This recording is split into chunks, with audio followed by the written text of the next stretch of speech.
Eu sempre preferi minha filha mais velha por achar que ela era mais parecida comigo e nunca gostei do quanto meu filho mais novo era sensível. Achei que, mesmo sendo tão diferentes, eles aprenderiam a resolver seus próprios conflitos. Mas tudo começou a desmoronar quando descobri que minha filha estava praticando bullying contra o próprio irmão na escola junto com as amigas. Minha esposa a castigou e proibiu que ela fosse a um show, mas eu desfiz o castigo por achar que ela já tinha sido punida o suficiente. Em vez de responsabilizar apenas minha filha, acabei culpando e castigando meu filho por ter deixado a situação chegar àquele ponto, acreditando que ele também precisava aprender uma lição. Depois disso, cada tentativa de consertar as coisas só piorou. Agora minha esposa diz que destruí a confiança dos nossos filhos e que nossa família está desmoronando. Conta descartável. Não sou falante nativo de inglês. Minha esposa e eu estamos na faixa dos 30 e poucos anos e somos casados há 15 anos. Temos 2 filhos, Leia, de 13 anos, e Noah, de 7. Leia está naquela fase da adolescência, sempre dividida entre amigos, escola, música e esportes. Noah é o mais quieto. Um menino doce, mas um pouco sensível. Eles sempre tiveram uma relação típica entre irmãos, com brigas e provocações, mas, no geral, boa. Pelo menos era isso que eu pensava. Há um ano, nos mudamos para outro país por causa do meu trabalho. Foi uma mudança enorme. Novo país, novo idioma, novo sistema escolar. Minha esposa e eu estávamos estressados com toda a logística, adaptação, trabalho e tudo mais. Leia se adaptou rapidamente. Aprendeu o idioma mais depressa, fez amigos, entrou para o futebol e continuou com as aulas de violino. Noah, por ser mais novo e mais introvertido, demorou mais para encontrar seu lugar. Com o tempo, fez alguns amigos, mas, no começo, dependia bastante da irmã, principalmente porque eles eram os únicos rostos familiares na escola. Nos últimos meses, a atitude da Leia mudou. Ela ficou mais distante e impaciente, e eu atribuí isso à puberdade. Tivemos alguns episódios em casa, ela brigou com Noah por mexer nas coisas dela, gritou com ele por ficar seguindo-a na escola e, certa vez, mandou que ele parasse de agir como um bebê quando chorou depois de um dia ruim. Conversei com ela. Ela revirava os olhos, mas logo tudo parecia voltar ao normal. Minha esposa, Ana, é muito mais rígida e emocionalmente intensa. Ela é uma boa mãe, mas tem pouquíssima tolerância para desrespeito ou crueldade, principalmente entre irmãos.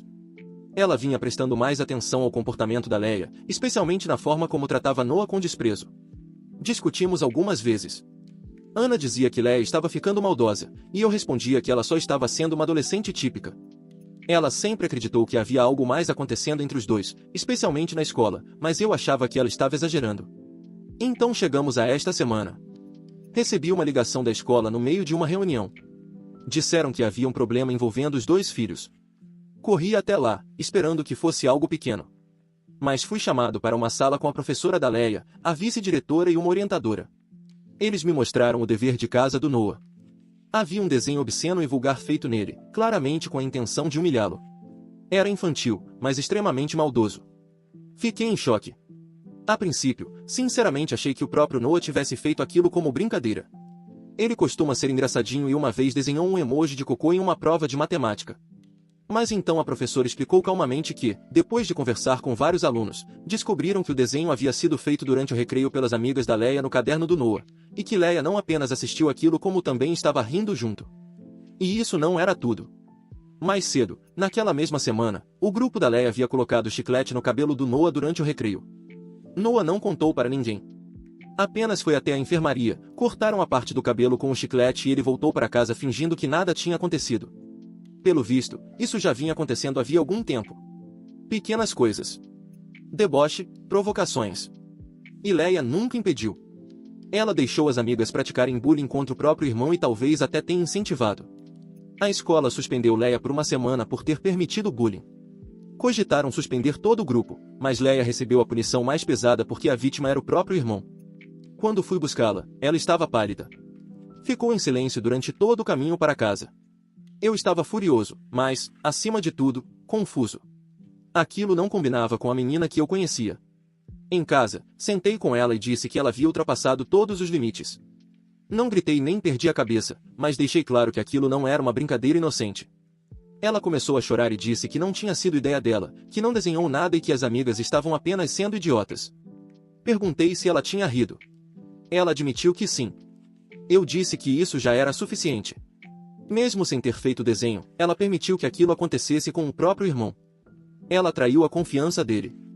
E é aí que tudo começa a ficar complicado. Minha esposa explodiu quando soube de toda a história. Ela não ficou apenas com raiva da Leia, mas também de mim. Disse que aquela não era a primeira vez que chamava minha atenção para o comportamento da Leia e que eu sempre minimizava tudo.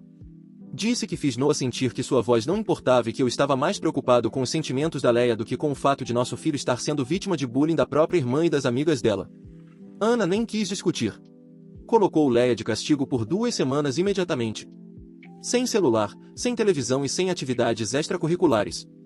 Depois se virou para Noah e perguntou por que ele nunca havia contado nada, por que tinha permanecido calado enquanto a irmã deixava outras crianças fazerem aquilo com ele. Foi então que ele começou a chorar. Disse que não queria colocar Leia em problemas nem fazer com que ela o odiasse.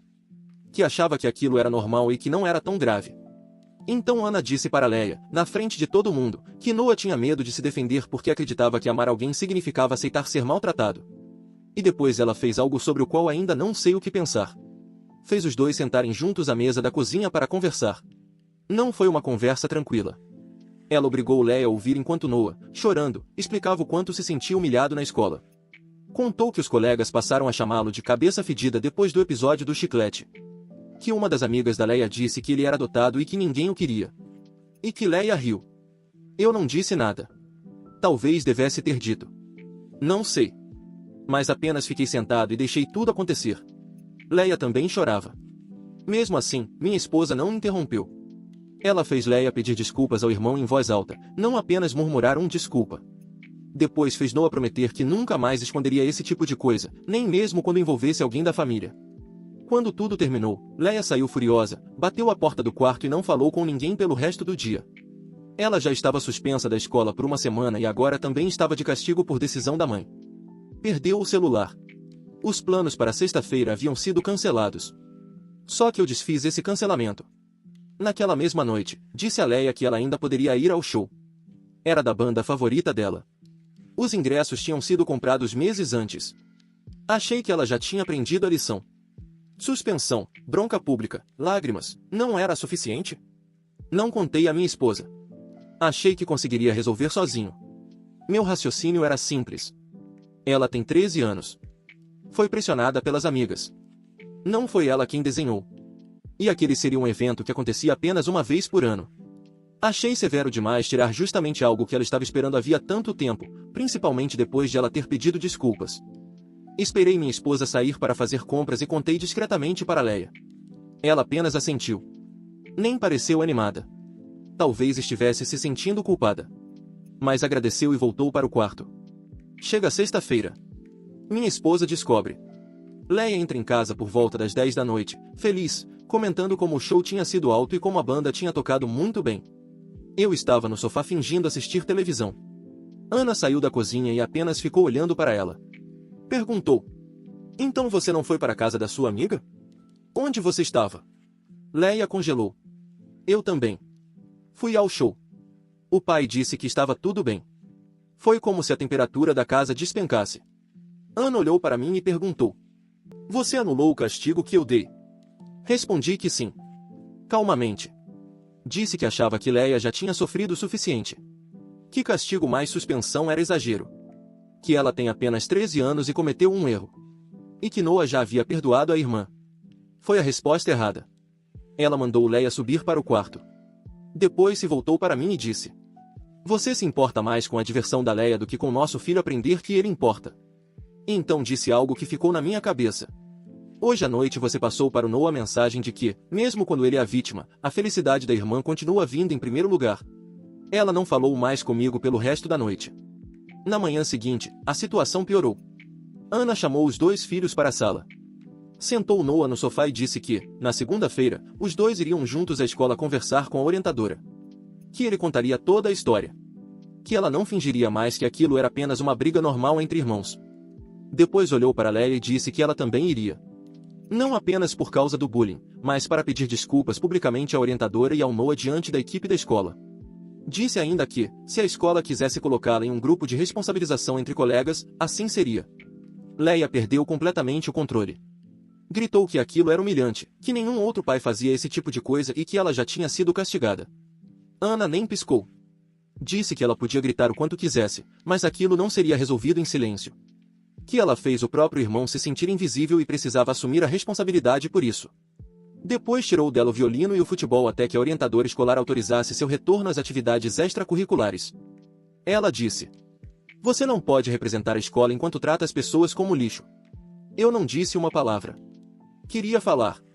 Mas havia algo na forma como Noah olhava para nós dois, com medo até de respirar, que me fez permanecer em silêncio. Depois disso, a casa virou um campo de guerra. Leia mal falou conosco durante todo o fim de semana. Ana estava fria. A única pessoa que ainda falava era Noah, e mesmo assim parecia cauteloso, como se não confiasse que aquela paz duraria. Para piorar ainda mais, meus pais, que moram conosco, se envolveram. Eles têm pouco mais de 60 anos e são bastante tradicionais. Bastou ver o caos para colocarem a culpa em mim. Disseram que fui eu quem criou toda aquela situação por não ter coragem de agir. Que eu não corrigi Leia quando ainda havia tempo. Que sempre a defendi demais. Que deixei Ana assumir o papel de vilã enquanto eu tentava ser o pai bonzinho. Minha mãe foi direta. Você está criando uma menina mimada e destruindo o espírito do seu filho. Para contextualizar, meus pais sempre acharam que sou permissivo demais com Leia. No ano passado, quando ela bateu a porta do quarto com tanta força que quase a quebrou, eu apenas a obriguei a pedir desculpas. Meu pai disse, naquela época, que eu deveria ter tirado a porta do quarto dela. Ana concordou. Eu não. Achei que fosse apenas comportamento normal de adolescente. Eles também lembraram de uma ocasião em que Leia disse ao Noah que o odiava durante uma briga. Eu descartei aquilo como palavras ditas no calor do momento. Mas naquela noite Noah chorou até dormir. Eu não sabia. Ana descobriu no dia seguinte. Ela nunca esqueceu esse episódio. Agora eles dizem que tudo isso está ligado. Que Leia vem ultrapassando limites há muito tempo e que eu simplesmente continuo mudando esses limites sempre que ela passa deles. Eu ainda acredito que ela é uma boa menina. Ela se envolveu com as amizades erradas, quis se encaixar e fez uma enorme besteira. Ela não desenhou a figura. Ela não colocou o chiclete no cabelo do Noah. Mas deixou tudo acontecer. E eu concordo que isso é inaceitável. O que eu não concordo é humilhá-la na escola. Nem tirar tudo o que ela gosta. O futebol e o violino são as válvulas de escape dela. O objetivo não deveria ser ajudá-la a crescer, em vez de apenas puni-la? Mas Ana diz que isso não é sobre punição. É sobre consequências e empatia. Ela também disse que eu jamais deveria ter permitido que Leia fosse ao show. Que isso ensinou a nossa filha que o pai sempre vai resgatá-la quando as consequências se tornarem desconfortáveis. Noah começou a fazer terapia. Minha esposa insistiu. Eu concordei. Leia permanece em silêncio. Continua de castigo. Continua ressentida. A casa está fria e tensa. Estou dormindo no sofá, em parte por escolha, em parte porque não quero piorar ainda mais a situação. E agora estou aqui me perguntando se errei. Talvez eu realmente tenha ultrapassado os limites. Talvez eu tenha incentivado o comportamento da Leia. Mas ela não é má. Ela é só uma criança. Eu apenas não queria destruí-la completamente. Então, Reddit, eu fui o babaca? Comentários do Reddit. Comentário 1. Você é o babaca. E não apenas por deixar sua filha ir ao show. Você está tomando decisões como pai com base na culpa e no medo de ser o vilão da história. E quem está pagando o preço é o seu filho. Eu entendo que você está tentando ser o pai calmo e sensato. Mas chega um ponto em que calma vira covardia. Sua filha viu as amigas atacarem o próprio irmão de 7 anos e não fez nada. Não só isso, ela riu. Isso não é comportamento típico de adolescente. É crueldade pura disfarçada de pressão dos colegas. Sua esposa é a única que realmente está exercendo o papel de mãe aqui. Ela está exigindo responsabilidade emocional. Ela não está apenas castigando a Leia. Está fazendo com que ela encare o que fez. Enquanto isso, você fica de lado, como se fosse a Suíça, porque Deus me livre de a Leia ter os sentimentos machucados. Isso não é sobre a Leia ser má. É sobre ensiná-la a não se tornar alguém que machuca os outros e sai impune porque o papai sempre arranja uma desculpa. Você está falhando com o Noah ao tentar manter a Leia feliz. Comentário 2. Você é o babaca, mas de forma leve. Não por querer demonstrar um pouco de compaixão, e sim por ir completamente para o extremo oposto enquanto sua esposa tenta manter os limites. Vocês dois estão agindo de forma extrema. Ela está tentando esmagar a Leia para provar um ponto moral. Você está fazendo de tudo para não ferir os sentimentos dela. Nenhum dos dois está lidando com isso da maneira certa. Sua filha fez uma enorme besteira. Não há discussão sobre isso. Mas eu também não acho que arrastá-la para a escola para pedir desculpas na frente dos orientadores e da equipe vá transformá-la magicamente em uma pessoa mais empática. Isso pode apenas deixá-la mais ressentida e mais dissimulada da próxima vez. Humilhação pública não é uma ferramenta de ensino. Mas deixá-la ir a um show como se fosse apenas mais uma sexta-feira? Nem pensar. Isso destruiu completamente tudo o que sua esposa estava tentando estabelecer. Vocês dois precisam entrar em acordo, porque, neste momento, estão confundindo os dois filhos. Noah não sabe se deve continuar em silêncio para manter a paz, e Leia sabe que pode dividir vocês e manipular o mais permissivo. Os dois têm instintos válidos. Juntem os dois. Limites mais empatia é igual a educação de verdade. Comentário 3. Você ainda está dizendo, depois de tudo isso, que ela é uma boa menina? Você é o babaca. E não estou tentando ser cruel, mas, sinceramente, tenha um pouco de noção. Seu favoritismo é sufocante. Você ficou mais bravo quando pensou que seu filho tinha desenhado uma imagem inapropriada do que quando descobriu que sua filha deixou as amigas praticarem bullying contra ele usando esse desenho. Isso diz tudo. Você vive dando desculpas. Ela não fez o desenho. Ela não colocou o chiclete no cabelo dele. Ela só riu. Cara, ela tem 13 anos.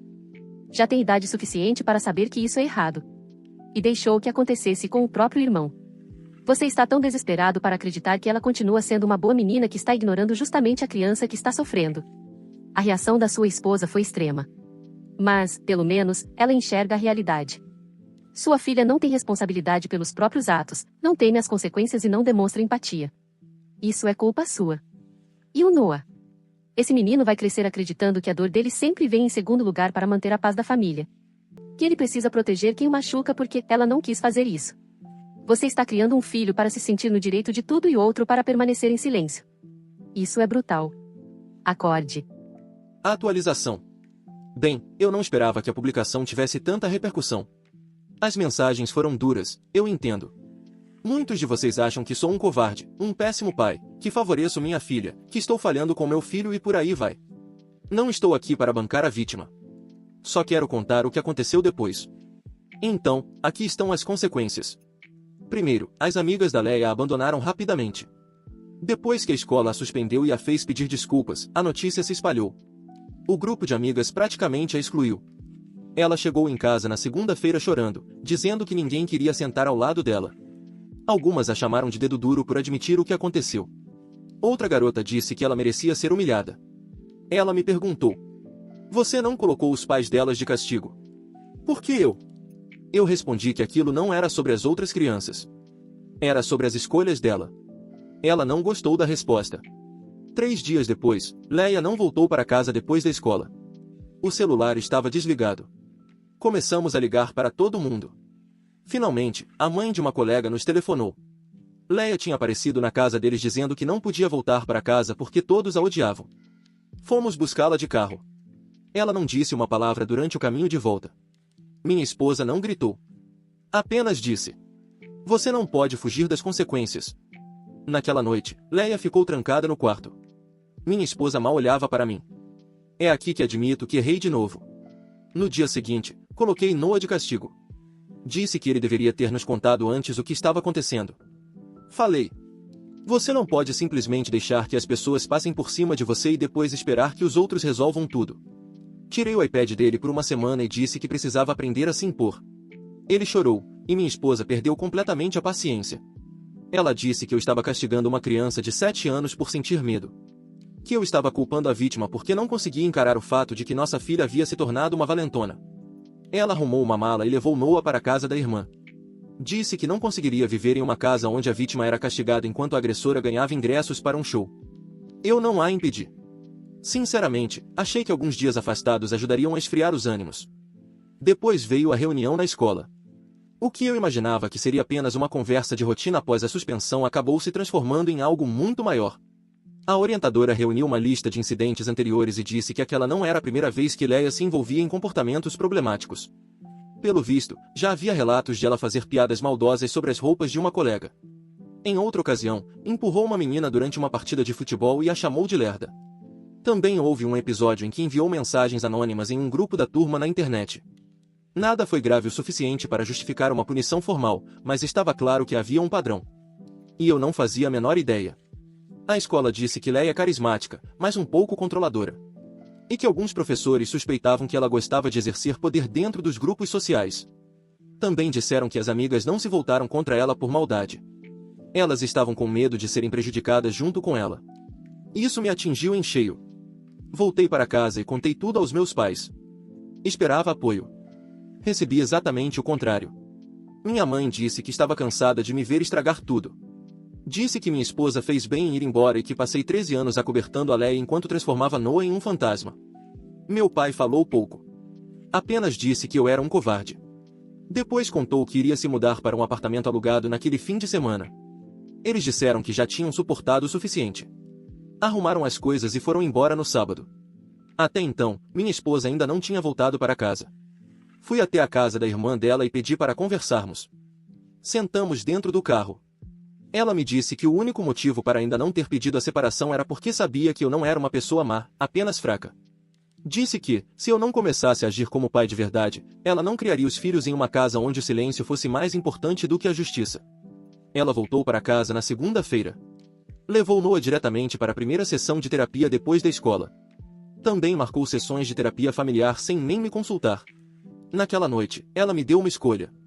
Ou eu parava de inventar desculpas para Leia, ou viveria sozinho com elas enquanto tentava entender onde tudo tinha dado errado. Leia continua de castigo por tempo indeterminado. Ainda está sem futebol. Ainda está sem violino. Continua isolada na escola. Ela quase não fala comigo.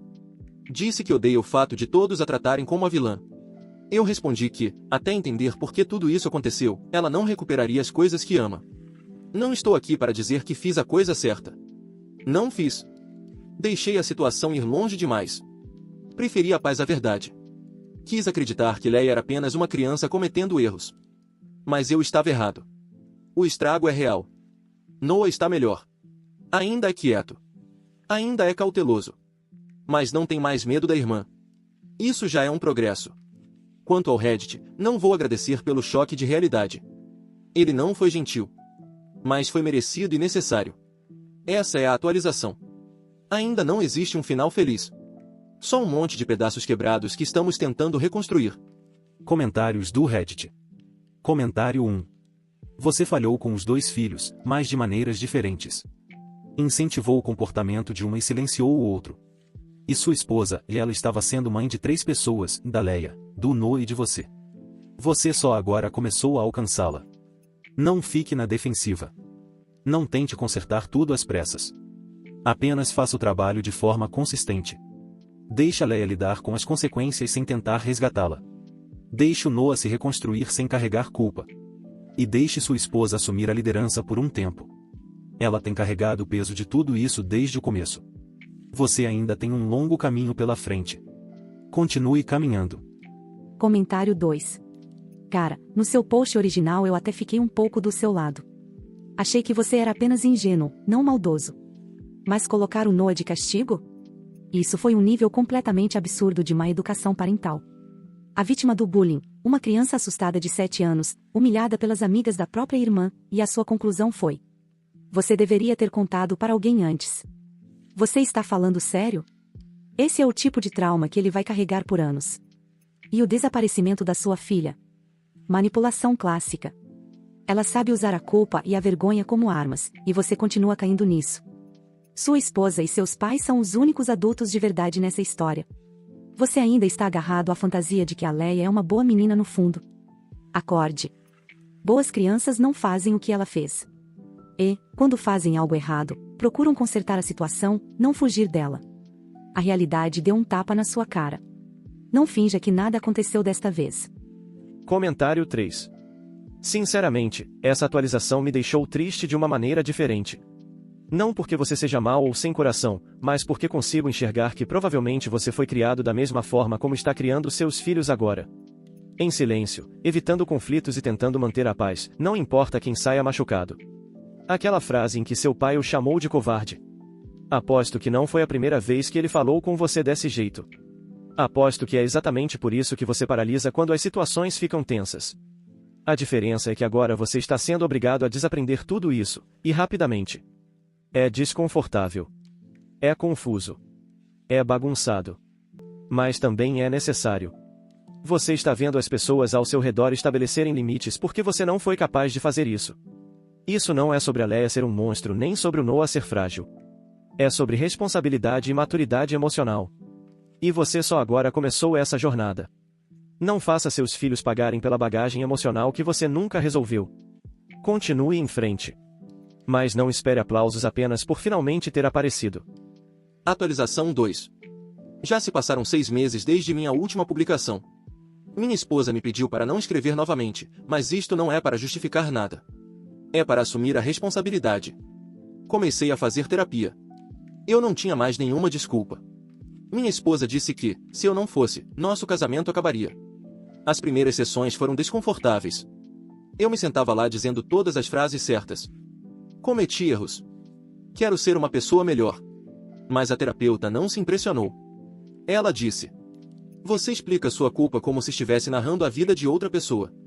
Isso me atingiu mais do que qualquer coisa que li na internet. Ela me perguntou sobre minha infância. Contei que cresci com 3 irmãos e que fomos criados sob pressão constante. Meu pai não tolerava choro nem hesitação. Se nos machucávamos, ele dizia para sermos homens. Se demonstrávamos emoções, éramos ridicularizados. Aprendi muito cedo que ficar em silêncio era a forma de me proteger. Foi aí que começou o hábito de não reagir, de não intervir e de nunca tomar partido. Na terapia, admiti algo que nunca tinha dito em voz alta. A sensibilidade do Noah me deixa desconfortável. Vê-lo chorar ou paralisar de medo me faz lembrar de mim mesmo naquela idade, daquele menino assustado que tentei enterrar dentro de mim. Então projetei nele o mesmo desprezo que aprendi a sentir por essa parte de mim. Em vez de protegê-lo, eu o castigava por ser exatamente aquilo que um dia me ensinaram a odiar. E quanto a Leia, acho que eu a enxergava como a versão de mim que sobreviveu à infância sendo confiante, forte e expansiva.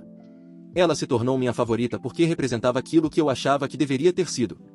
Eu a recompensava por ser assertiva, mesmo quando isso ultrapassava os limites e se transformava em crueldade. Eu dizia a mim mesmo que ela apenas tinha uma personalidade forte. Mas a verdade é que eu gostava mais dela porque ela não despertava minha vergonha. Cerca de 2 meses depois do início da terapia, uma coisa aparentemente pequena me fez desmoronar. Um velho amigo da família passou para nos visitar. Ele não mediu as palavras. Disse: você protege a Leia desde que ela tinha 5 anos. Lembra do aniversário de 11 anos dela? Noah chorou porque ela disse que não o queria na foto. Você riu e mandou que ele deixasse de ser fraco. Ana parecia querer dar um tapa na sua cara. Eu não me lembrava de nada disso. Mas, naquela noite, encontrei o vídeo antigo em um HD. Ele estava certo. Assisti a gravação do aniversário 3 vezes. Leia empurrou Noah da cadeira, e ele olhou diretamente para mim pedindo ajuda. Eu ri atrás da câmera. Ele começou a chorar, e eu disse para deixar isso para lá. Ela só está brincando. Ana tentou consolá-lo, mas Leia continuou sorrindo com deboche. Eu não disse uma única palavra. Continuei assistindo a outros vídeos. Feriados. Jogos de futebol. Eventos da escola. Em praticamente todas as gravações, Leia falava por cima dele, zombava dele e levava o crédito por coisas que ele havia feito. E, em todas elas, eu ria ou simplesmente ignorava. Não houve um único vídeo em que eu tivesse interferido. Naquela noite comecei a escrever um diário. Não como um exercício emocional, mas quase como se estivesse reunindo provas. Anotei cada situação de que consegui me lembrar em que Leia ultrapassou os limites e como eu reagi. Depois fiz uma lista de todas as vezes em que Noah chorou ou reclamou de alguma coisa e do que eu respondi a ele. O padrão era brutal. Quase todas as vezes eu minimizava, ignorava ou justificava o comportamento dela. Quando reli tudo, parecia que eu tinha criado 2 filhos seguindo 2 conjuntos de regras completamente diferentes. Então chegou o dia em que Leia finalmente desabou. Desde a última publicação ela já estava mais quieta, mais isolada. A terapia ajudou um pouco, mas ela ainda guardava ressentimento da Ana por ser rígida e de mim por ter arruinado sua vida. Numa noite, depois de mais uma sessão familiar tensa, ela explodiu. Disse: foi você quem me tornou assim. Você dizia que estava tudo bem. Sempre ficava do meu lado. Só se importa agora porque as pessoas odeiam você por causa disso. Ela não gritou. Disse aquilo como quem afirma um fato. Depois subiu para o quarto. Naquela noite eu não consegui dormir. Porque ela estava certa. Cada parte de mim queria negar aquilo. Mas eu não podia. Fui eu quem construiu essa versão dela, confiante, indiferente e incapaz de assumir responsabilidade pelos próprios atos. E depois fiquei indignado quando ela se tornou parecida demais comigo. Naquela mesma noite tentei pedir desculpas ao meu filho. Sentei ao lado dele e disse que lamentava não tê-lo protegido, por tê-lo colocado de castigo quando era ele quem estava sofrendo. Disse que o amava e que faria melhor dali em diante. Ele apenas respondeu: tá bom. E voltou a montar seu conjunto de Lego. Hoje ele é educado comigo. Me dá bom dia e boa noite. Mas existe uma distância. Uma distância verdadeira. Percebo que não sou a pessoa com quem ele se sente seguro. E não sei se algum dia fui. Leia está melhorando aos poucos. Voltou às atividades da escola. Está mais quieta. Tem menos explosões. Faz terapia individual. Quase não fala durante o jantar, mas, quando fala, está mais calma. Acho que ela também está tentando entender quem é. Mas sei que, toda vez que olha para mim, vê o homem que a ensinou a escapar das consequências. Minha esposa ainda dorme no nosso quarto, mas não existe nenhuma ilusão de que está tudo bem. Ela respeita meu esforço, mas ainda não confia nas minhas palavras. E eu não a culpo. Na terapia, minha maior descoberta aconteceu na semana passada. Minha terapeuta disse: você confunde paz com passividade. Acha que evitar conflitos é proteger as pessoas, quando, na verdade, está negligenciando elas. Essa frase não sai da minha cabeça. Ela explica toda a minha vida. Minha infância. Meu casamento. Minha forma de ser pai. Não posso desfazer o estrago. Mas posso parar de fingir que aquilo era amor. Comentários do Reddit. Comentário 1. Você ainda é o babaca, mas pela primeira vez sua atualização não parece uma tentativa de convencer estranhos de que você é um bom pai. Parece alguém finalmente encarando o próprio reflexo. O trecho que mais me marcou nem foi sobre a terapia. Foi o vídeo do aniversário. Porque memória falha. Vídeos não. Você literalmente assistiu seu filho pedir ajuda olhando para você, e viu a si mesmo rir. Isso destrói qualquer narrativa confortável de que você não percebeu. Você percebeu. Só interpretou aquilo como algo aceitável porque foi exatamente assim que aprendeu a sobreviver. E isso é o mais trágico dessa história. Você não criou a Leia para ser cruel porque queria uma filha cruel. Você a criou para acreditar que força significa dominar os mais fracos. E criou Noah para acreditar que vulnerabilidade merece punição.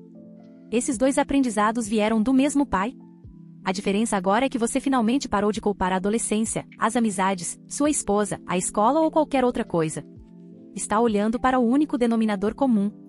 Só não transforme essa descoberta em mais uma forma de sentir pena de si mesmo. Seu filho não precisa de um pai arrependido. Ele precisa de um pai confiável. Essas são coisas completamente diferentes. Comentário 2. Sabe o que mais chamou minha atenção? A Leia não disse: você estragou minha vida. Ela disse: você me ensinou que estava tudo bem. Existe uma diferença enorme. Ela não estava tentando manipular você. Estava descrevendo como foi criada. Durante meses, todo mundo aqui dizia que você ensinou sua filha que as consequências eram opcionais. Você respondia dizendo que ela era apenas uma boa menina cercada pelas pessoas erradas. Agora foi a própria Leia quem confirmou isso. Isso deve ter sido devastador de ouvir. Mas também é a primeira vez que vejo alguma esperança para ela. Porque crianças aprendem comportamentos. Elas também podem desaprendê-los. O Noah provavelmente vai demorar muito mais. Porque o problema dele nunca foi só o bullying. Foi aprender que, quando ele olhava para o pai pedindo ajuda, o pai ria. Essa é a lembrança que vai levar anos para cicatrizar. Continue fazendo terapia. Mas não espere que seu filho acompanhe o ritmo da sua recuperação. Você ficou mais de uma década ensinando essa lição. Ele não vai desaprendê-la em 6 meses. Comentário 3. Essa foi a primeira atualização em que eu senti pena de todo mundo. Da Ana, porque ela passou anos sendo chamada de exagerada enquanto tentava impedir exatamente isso. Da Leia, porque ela virou a pessoa que o adulto de referência dela recompensava. Do Noah, porque cresceu acreditando que ser gentil significava ser invisível. E de você, porque finalmente percebeu que confundia a paz com a ausência de conflito. Sua terapeuta resumiu sua vida inteira em uma frase. Você confunde paz com passividade. Isso explica tudo. Seu casamento. Sua criação. Sua forma de educar. Sua reação ao bullying. Até seu impulso de defender a Leia vinha da mesma lógica: se ninguém ficar bravo, então está tudo bem. Só que paz comprada às custas de uma criança nunca foi paz. Era apenas o Noah pagando a conta para que os adultos não precisassem enfrentar conflitos. Você não está no fim dessa história. Na verdade, só agora ela começou. E, pela primeira vez desde o seu primeiro post, parece que você finalmente entendeu qual é o problema de verdade.